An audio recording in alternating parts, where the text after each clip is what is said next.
Hello and welcome travelers. Last Epoch patch 0.9.2 is out, and with it the all-new Mage Mastery, the Runemaster. Today I'm gonna show you my build that I was using all the way from level 1 to 80 in hardcore character found, so I was not relying on any items that I found before, and I didn't die on this entire run. I cleared, well, Act 1 to 7 in the campaign. I actually skipped 8, 9 and 8, but I mean I could do those like right now. They're kinda like easy enough once you're high level anyway. And I did do all the non-empowered monoliths all the way to the end. I defeated the 3 level 90 monoliths and empowered my monos, and then also ran one empowered Black Sun monolith, so I also killed the like Void Raya on empowered as well, at least at 100 corruption. And I would say all the way to 100 corruption, this build works very well. Pretty much even without any gear that you have to farm or find. Now, one of the reasons this works so well, even without any gear and without me even making a loot filter so far, is because honestly this class is just a bit overpowered, at least for now. There are some interactions that are, in my opinion, pretty broken. There's arguably too much power in the skill tree, as is often the case in Last Epoch, but in this case it's really even crazier.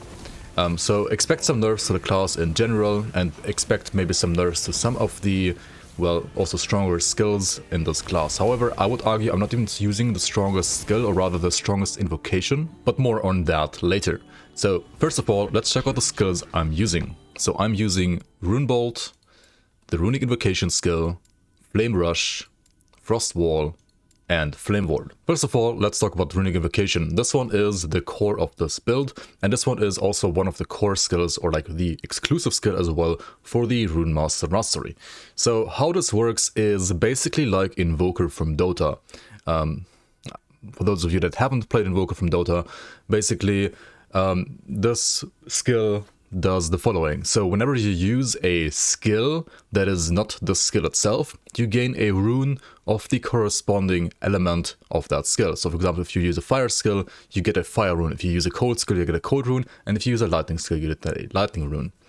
A Ra, Gone, and Heal rune, as they're called. Fire is Ra, Lightning, Gone, and Cold Heal. And if you use a channeled skill, then you get 1 rune per second, and then there's like way to speed that up, that rune gain, etc, etc. Now, depending on which combination of runes you have up here, like Fire, Lightning, Fire, for example, and then you press this, it will consume the like runes and summon a skill, depending on the combination, the type, and the amount of runes that you have. So for Fire, Lightning, Fire, you get this Plasma Orb, and this is what I'm using as my main ability on this build. However, you could, for example, also press the button with only Fire, then you get this like Fire Spiral.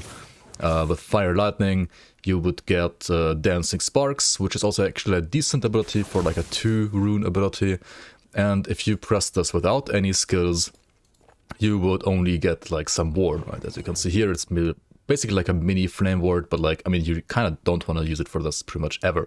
And then of course, as I said, like also the combination matters. So for example, if you instead of like Fire, Lightning, Fire, use Fire, Fire, Lightning, then you get a different skill, and so on and so on. You will get the picture. I'm not gonna show you like all 40 different combinations that you can have here. Just keep in mind that there are tons of combinations, and you can combine these in many different ways. I would assume many are viable. Some obviously going to be stronger than others, at least especially right now, but eventually they will hopefully get the balance right, and you will be able to play tons and tons of combinations with just this one skill alone. And obviously this class has more skills that we're going to talk about a bit further here. I'm not using the Glyph of Dominion, so we're going to talk about this one. However, I'm using the Frost one, I'm using the Flame Rush, and I'm using the Runebolt, all of which are part of the Runemaster tree. Flame Rush and Frost Wall being like in front of this like lock that you usually have, so you could be using Flame Rush and Frostbolt also as a sorcerer and a spellblade. Runebolt and Glyph of Dominion are just like the Runic Invocation, exclusive to the Runemaster mastery. Now, another thing that you might have noticed is I'm just using Runebolt here, and it doesn't really necessarily correspond to the runes that I'm getting here, right? Like you see, like I have just either like elemental bolts or Fire, Lightning, and Cold, and I still get like Fire, Lightning, Fire runes. Now the reason for that is in the Runic Invocation skill tree that we're gonna check out here, there's one node called Immutable Order. So whenever you gain a rune, instead of depending on the type of skill you cast, it always results in the sequence of runes mirroring the first 3 skills on your action bar from left to right. So I have a Flame Ward here, I have a Flame Rush, and I have a Frost Wall. My Flame Rush is converted to Lightning over here, and my Frost Wall is converted to Fire over here. Thus, this is Fire, Lightning, Fire, and thus when I use any skill, for example the Runebolt, I will always get Fire, Lightning, Fire. Let's check out the other nodes here in this tree. So by default this has no cooldown and is actually spammable, but of course you will need to generate runes in between, so having the spammable is maybe viable for some builds that I haven't tried yet, but or like haven't seen yet either, but usually you don't really want to spam it anyway, you want to rather put it on a cooldown and then have other benefits. So let's check out the nodes that I'm getting here. I have 4 points in Unbridled Ruin. This one just gives me, well, multiplicative damage, more damage per rune consumed. So if I have 3 runes, I get 12 times 3, so 36% multiplicative damage here. Then we have Devastating Starfall. Deals more damage per type of rune consumed. I'm using 2 different types, so I'm getting 16% multiplicative damage here as well. Then we have Elemental Lore. This one gives you Elemental Pen per intelligence. Elemental Pen being one of the best skaters for elemental damage skills later on into the game at least. So this is very, very, very good, and you will be stacking intelligence on this class for various reasons, this being one of them. Attuned Approach, 2 points right here for just some like ward gain. The mana refund doesn't really matter here in this case, but more on that later. 1 point Inscribed Patterns, 1 point Author of Arcana. This is just like some like stuff that gives you like regen and ward gain, and it's just not like that important. The mana regen is kind of important early, gets less important later. Then we have Author of Arcana. This one needs to be picked to be able to pick Immutable Order. So as I said earlier, Immutable Order makes it so that you don't really have to worry about like your sequence of spell usage. You can just determine your sequence by putting skills with like the corresponding elements in the right order on your skill bar instead. This thing right here means though that my Runic Invocation has a 12-second cooldown, so that is very, very high, and I obviously want to use this more often than every 12 seconds. There is a way to proc like the Runic Invocation in another way. Not like there are multiple ways, I think. The way I'm using is in Flame Rush, the epilogue. So like every time I use my Flame Rush at the end, it will actually proc my Runic Invocation. So, and because this has a 1.8 second cooldown only, I can basically proc this invocation every 1.8 seconds instead of every 12 seconds. Then I have 1 point in Runic Energy. It's basically just there to also like get some more damage multiplier here. There are some really strong synergies here with Copied Scrolls and Rune Power Core and so on. If you have like 3 points here, 4 here, 1 here, you can double cast a lot. That is really good for endgame, especially once you have fixed your like mana problems as well. I didn't really dabble with this yet because, well, mostly this is rather a leveling build, not an endgame build. If you want to check out an endgame build, check out that like Hydron build from Blizzard, for example. So I actually valued energy regen a lot, or like mana regen a lot, so I didn't want to like, you know, go out of mana too much, and I'm even right now kind of like barely managing my mana. It's fine, but it's not like I have much mana to spare. 2 points in Tuzura Inscriber of Power. This gives you a buff for, well, if you have 3 runes for 6 seconds when you use your invocation, and this gives you 8 spell damage and 8% casting speed, and you're gonna have this up all the time because this lasts for 6 seconds, and ideally you have your invocation used around every 2 seconds, so that's pretty nice. And then 1 point here, this gives you more shock chance and crit chance with your invocation. If you need more crit chance, I think I've already capped at 100%, and you can put more points here, otherwise 1 is fine, or maybe even 0, depending on your crit chance. Up here we have Rune Slinger, 1 point for the cast speed and mana gained as ward. I mean, it's kind of whatever. But more important actually is Word of Raya, I feel like. This gives your invocations Ignite chance and Spell Fire damage. Now, unfortunately, I can't really like convert Spell Fire damage to Lightning. But, I mean, the Plasma Orb kind of deals Fire and Lightning hybrid. So the Orb itself on hit deals fire damage. But the Orb also, which you don't see here, I believe, because there's no dummy here anymore. There's some dummy somewhere else. I'll find some gameplay for you. It will like also shoot out lightning around it, like especially I feel like to the inside more so than to the outside. So you kind of want to have like the enemies either exactly at the distance of the orb around you, You want the enemies to be like at this distance around you pretty much when you fight. Or rather inside than outside. And then all the lightnings are gonna like zap the enemies as well. And those are doing like really good damage in my opinion. So that's why I'm pretty much playing this build in the first place. Anyway, that's it for the Runic Invocation. Let's move on to maybe first of all the Flame Rush. So I'm using Flame Rush to first of all proc the invocations on a, well, roughly 2-second cooldown. For that you need 1 point in Fury Overload. For like Frenzy duration, I mean, it's kind of whatever. But it's not bad. 3 points Blazing Flux. This is for mana efficiency and CDR. I think I pretty much got this ASAP. Pretty good. And then you also take less damage when you're in Flame Rush with Runic Eclipse. Very nice. And then 3 points here, which makes the buff that you get from Flame Rush, you already get 40% less damage by default, and then another like 18% on top, which is doubled against dots.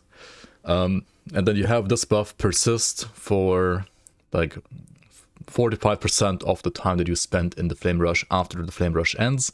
So that's pretty decent as well. It's not like game changing, but it's okay. It's pretty good. Then you also get a ward per second during Flame Rush, and if you have this also after the Flame Rush. And then 1 point in energy equivalence to convert this Flame Rush to lightning to, as I said earlier, have the fire lightning, fire rune, like a rune combination here. 3 point solar rush for speed and range. You probably should only put 1 point here actually, and rather have 5 points in smolder and burn, because if you convert this to lightning, this is lightning shred. And you probably rather want lightning shred than speed and range. Speed and range is pretty cool and nice for like zooming around the Monolith though, not gonna lie, like this is insane range, right? This is very fast for Monos. It's a bit worse for bosses though. Single target is not the best on this build, but it's amazing for like leveling and rushing Monos, especially the non-empowered ones. For empowered it's also still good, but I believe there are ultimately better endgame builds than this one. Anyway, next one is the Frost Wall. The Frost Wall we convert to fire with the Pyroglass over here. We have, well, we need first like 1 point in Marching Winter to enable the Firewall, and then we want 2 points in Marching Winter to get Chilled Touch. And I don't know why I don't have this one yet. I should have this one. You should have this one as well if you play this build. I think I fucked up. I put 1 point here too many, and I should have put it here. Actually, yeah, I should probably respec this like right now, remove 1 point here and put it here once this is leveled up again. Chill Touch gives you 5% more multiplicative damage with everything to chill enemies, and there are some ways to chill enemies on this build. For example, you can have chill on your weapon, you can have chill like through the Frost Wall, which you actually lose to Pyroglass, so the Frost Wall itself does not chill anymore. But you want to make sure you have chill either on your skills or on your weapon, for example. I think I have it on my weapon. I have % chance to chill on hit on this one. So you do want to have some way to chill enemies. And then with this one, as long as you have a Frost Wall and the enemy is chilled, you deal 5% more damage. Again, multiplicative to everything. So it's pretty nice, like damage buff again. Crystals of Protection. You gain ward and mana when you jump through the, or like walk through the Frost Wall. You have Purifying Gate. This one cleanses all negative aliens on you on pass through.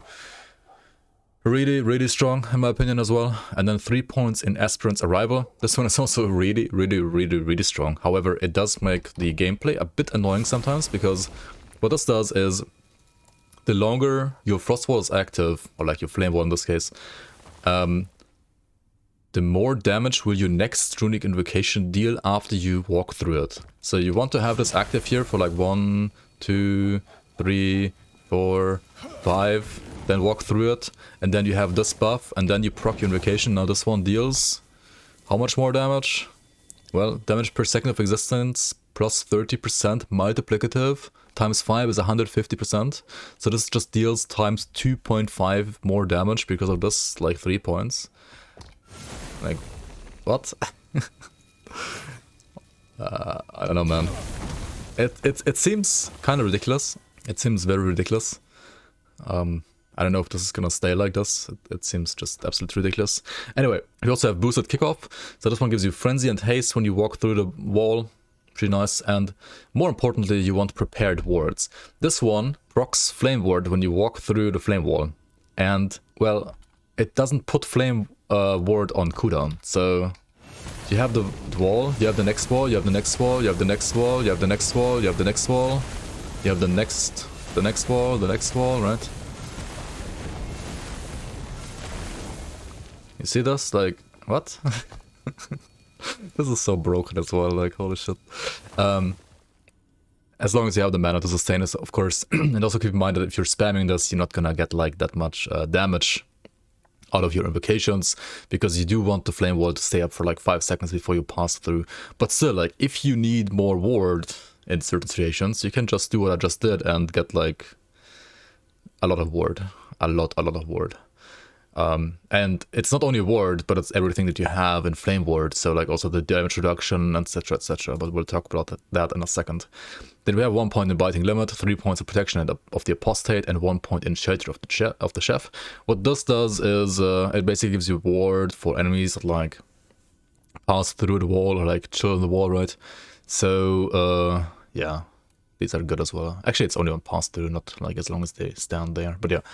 You want the wall, you want to kind of basically like cast the wall on enemies or like in front of enemies, and then like when they pass through you also get one more ward.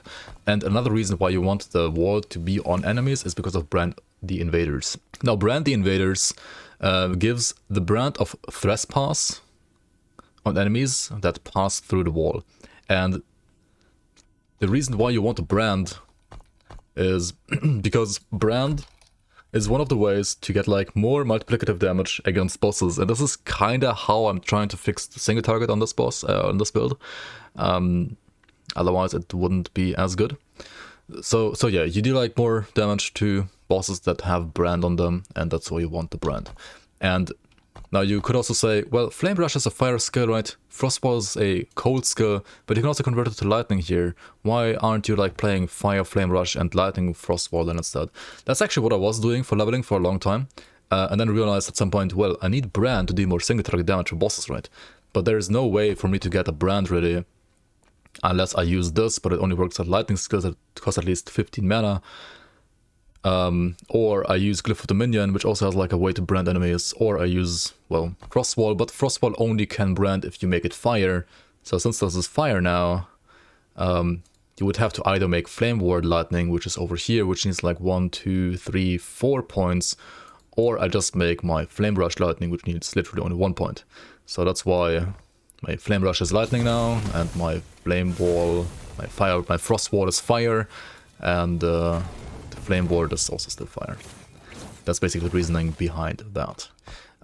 Last skill, actually second to last skill here that I'm going to talk about is the Flame Ward. The Flame Ward is basically just your defensive skill, and you should probably also use it for mana regen maybe. I kind of slept on this one, the Warmth.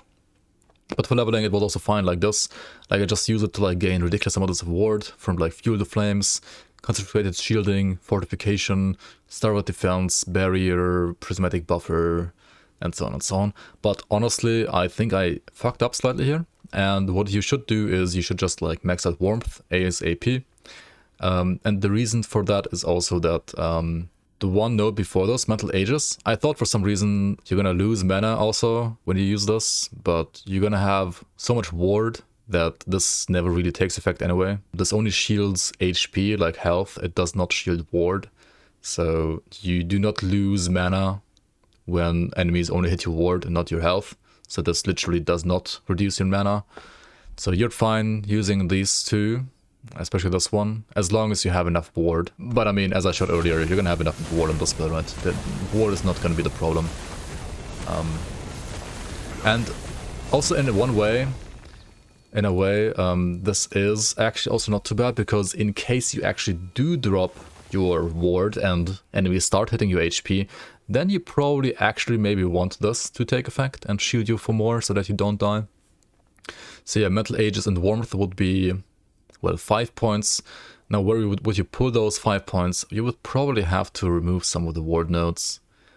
Maybe like 1 point here, and then like take out like, yeah, you will have to put points out of this stuff here. Or just get like skill points, right, like plus skills. Anyway, Runebolt, the last skill that I'm using here, I was using actually for leveling earlier. Well, early on you want to like use Lightning Blast or Fireball, and then I was actually checking out Frostclaw. New Frostclaw skill is pretty nice. Also has some like mana on hit stuff on the tree like over here. So I was using this as a generator before. But once you get Runebolt, which is rather like a bit later into the tree, you want to use Runebolt, and it's basically your bread and butter like generator skill for your mana. So you have Arcane Restoration 4 points, mana gain chance 100%, mana gain 12 per hit. You have 3 points Runeweaver for a global buff that increases your mana regen, increases your ward gain per mana spent, and then you also have down here crit chance. So yeah, this is 9% crit chance pretty much. This is like 12% mana regen and 120% mana spent gained as a ward, and then this is mana gain on hit as well. And then because the base casting speed of the skill field is horrible, you have to get 4 points on Arcanist to at least make the casting speed acceptable.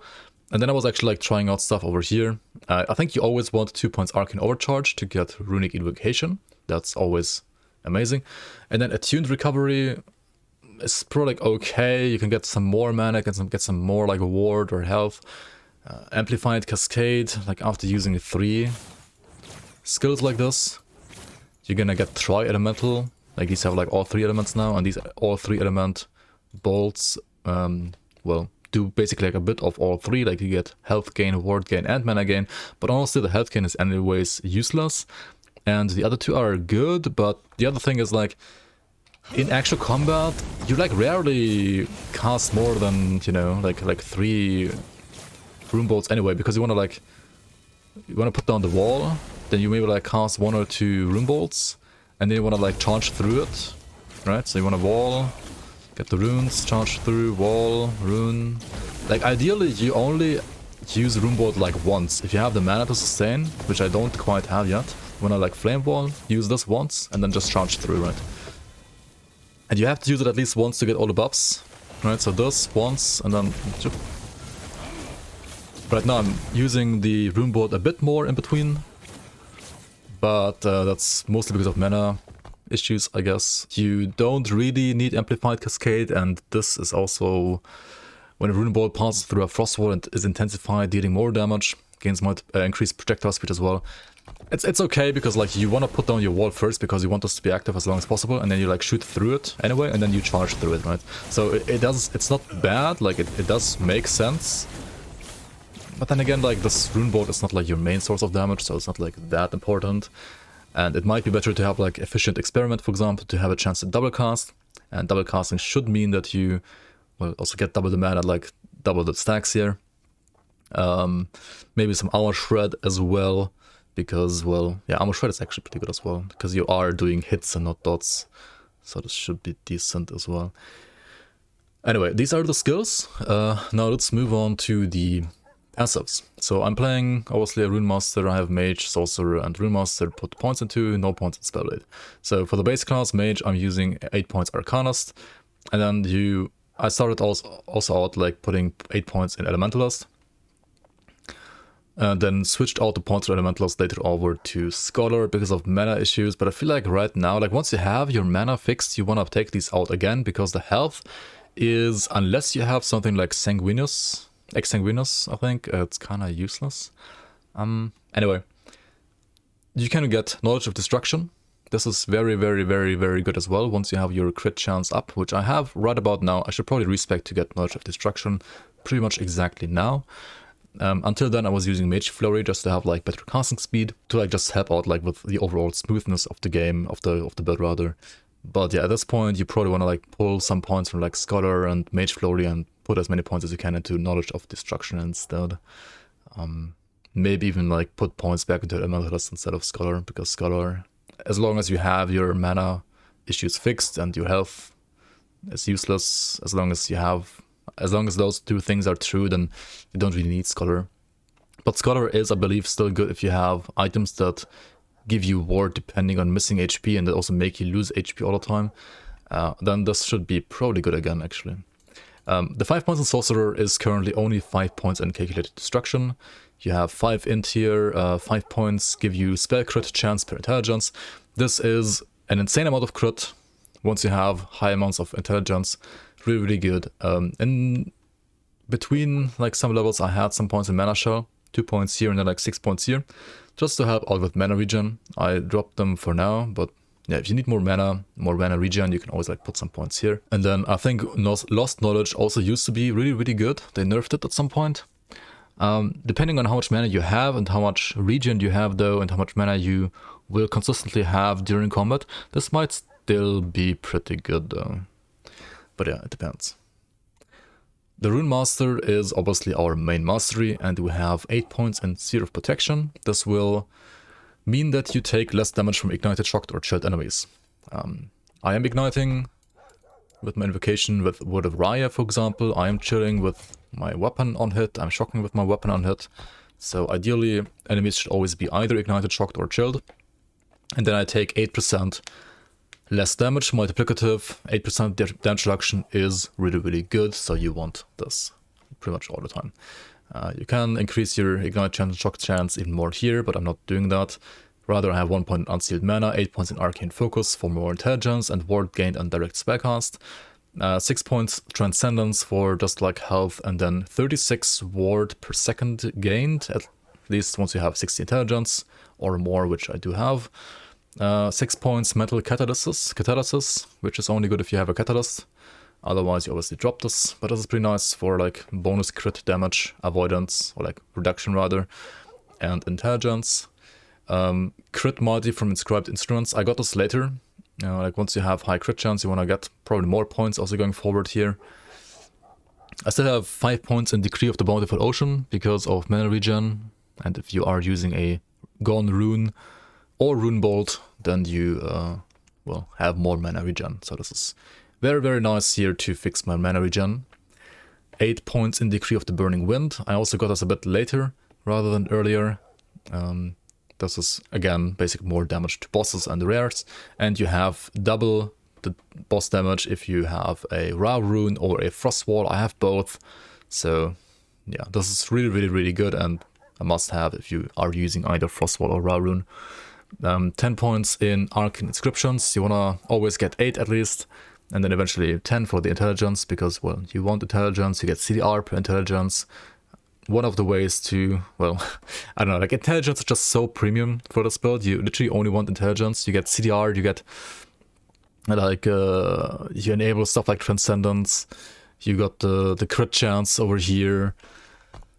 And then there were some other buffs. I don't even remember. Like, there's so many buffs that you get from crit, like intelligence. So many things that are getting buffed by intelligence. It's just amazing. Flat spell damage from Runeward Hurricane. The lightning one and the fire one are probably the best here. I also got a 1-pointer here because why not, I guess. But yeah, these rune words are basically buffs that you get. Like whenever you hit an enemy, or rather whenever you directly use a lightning skill, you have a chance to gain Runeward Hurricane. Chance to use a lightning skill would be Flame Rush. Chance to use a fire skill would be, well, anything but Flame Rush. Wait, I should drop this. I'm not using a cold skill. What the fuck am I doing? Okay, and then 4 points Jacked Whale, which gives you like more crit multi per ward against bosses. 20% max. Pretty nice. And then 7 points Celestial Doom, which is, well, more spell damage by default. And then multiplicative damage and ward gain versus branded bosses, which is, well, more damage against bosses, which is what I needed because single target sucked in this build. And I get brand through the Frost Wall, right? So let me actually take out the 1 point that's absolutely useless here. This one right here, yeah, don't use this. Rather put it into like Inscribed Instruments, for example. Okay, that's the skill point allocation for now. Let's talk about the gear. The gear is whatever I could find while leveling. It's never, like, it's not min-max at all. It's pretty bad. I was kind of lucky enough to get a Prison Wraps. This is good for leveling all the way to like level 80 apparently. Even works at this point. But eventually you want to use something else. But yeah, it's pretty okay. Then we got lucky enough to get a Knowledge of an Erased Mage. With like, this is a Weaver item. So Weaver items will have Weaver's Will on them. And then when you kill enemies, you will get affixes, like random affixes basically. And that Weaver's Will is going to get consumed. I got probably rather unlucky on this one. I got +2 Surge and increased damage while channeling and Necrotic Rest and Fizz Rest. The rest is of course useful, it's not bad. But the Surge is like, I mean, it's always better on a Spellblade than a Runemaster. Anyway, this has +1 to all mage skills, so I get like +1 to all my skills here because of that. So that's still obviously very nice. And then we have 8% of damage dealt to mana before health. Endurance applies to 8 additional health per 10 missing mana. It's honestly like, it's a very good like item in case you actually like drop low. It's pretty good on hardcore, I would say, actually. It's a really good item. Kind of lucky find here. Then I have Scholar's Shimmer Ring Opal Ring, or like just like Opal Rings in general. Yeah, all attributes CDR, and then I have stats like Intelligence, increased elemental damage. The suffixes aren't really good at all. Like honestly, I didn't target craft or target farm anything for this build whatsoever yet, so my gear is completely average.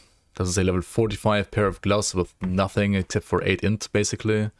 The boots are decent though. We have Intelligence, Movement Speed, CDR, Exalted, and some flat health, which, well, could have been like hybrid health, for example, instead. Would be way better. The belt is, again, CDR, mana regen, and some other stats. The offhand is increased crit chance, elemental damage, lightning rest, necrotic rest. Pretty decent, actually. Still has 14 potential left, even. Shimmering Crystal Wand. I mean, yeah, increased spell damage, increased elemental damage, chance of chill, chance of shock. Gives me more mana, which is nice on this build, more spell damage and less spell mana cost. Overall, like a pretty good wand, I would say. Like, I've been using this for the last 20 levels. Pretty nice. The helmet I'm not really like happy with, but yeah, it exists. It has Intelligence and more speed, Flame Rush. And also, oh yeah, the suffix is also actually kind of nice. Reduced bonus damage taken from crits, 26%, and then we have, where is that, 48% over here. So we're at 74% less damage taken from crits, which is not 100% yet, but yeah, it's not quite as good as 100%, obviously, but getting 100% plus like reduced bonus damage taken from crits is a very nice alternative that you can use now instead of the like crit avoidance. Very, very nice. Copper Amulet, mana regen. You probably don't want Cold Pen, you want like either Lightning Pen or Fire Pen. I think Lightning Pen is better in this case on this build. Cold Rest, Elemental Rest. Very basic, just like 2 additional spell lightning damage over here. My idols also like non-min-max, just like whatever I found. Ward gained when casting Flame Ward. Less damage taken over time while channeling. Kinda whatever. More ward gain per second, and ward granted from casting Flame Ward, which is getting casted as well when I use this, right? Since it does use the mana as well. Vitality, Poison Rest, Vitality, Void Rest, Armor Health, Potion Health converted to Ward, Elemental Rest, Mana Lightning Rest, Potion Health converted to Ward, 3 Lightning Spell Damage, Fizz Rest, Chance to Poison. I mean, yeah. These are like okay. I mean, I don't know, like for the, whatever you can find on one character going from level 1 to 80, I think this is all like fine and decent, but it's nowhere near like min-max. Like you can push this to way different levels. Let's check out the stat page real quick. I have 29% bonus movement speed, 15 mana regen, 1k health, but like on average in combat, like I think like 4k ward. And if you want more, you can like push it up to like 7, 8k or even 10k sometimes. But of course, like with gear and, you know, like actual ward items like Exsanguinous, etc., or the boots, you can get like way crazier amounts. So you can make this like ridiculously tanky. Rest overcapped, except for poison. I mean, yeah, rest cap basically. 86 int, could be way more. It's kind of low right now. Spell crit chance 54% by default, but you get like more with the Runic Invocation buff. That's, I mean, there's no fucking dummy anywhere, right? Okay, let's just run one mono. Oh yeah, don't look at this. I went here on accident. Oops. I can also show you what I have from my monos right now. Right? I have Void Dress from Black Sun. I don't have XP here, unlucky. I have mana from Lagon. I have All Rest from this guy. I currently have Fire Rest here, Cold Rest here, but I mean, armor would be better. And then some shard stuff here. It's kind of whatever. So where do you get armor again? Was it? I mean, I just run one Spirits of Fire here to show you the gameplay a bit. Okay, let's go. Increased health and damage. I mean, whatever. You don't want to stack too many damage modifiers in Empowered Mono. Like, Empowered Mono is kind of easy unless you pick ridiculous modifiers where like enemies get ridiculous damage and then you get one shot. So yeah, you don't want that to happen. Okay, so gameplay is whenever you have 3 runes and you have Runic Invocation up, you kind of want to use Runic Invocation. Otherwise, you just Frost Wall, spam some Runebolts, and then like rush through it with Flame Rush. So basically like this, right? And then you can click this mage thing here as well.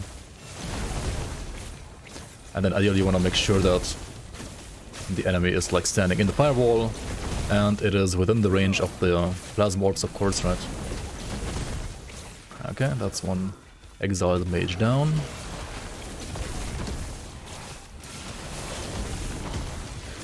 And they just gotta keep on zooming, maybe like pick up some items. Gotta backtrack for items, unfortunately, in Monolith a bit. Which arguably maybe sometimes ruins the flow. But it is what it is. Oh yeah, also always put on the firewall first, after the charge. I kind of messed it up sometimes too much.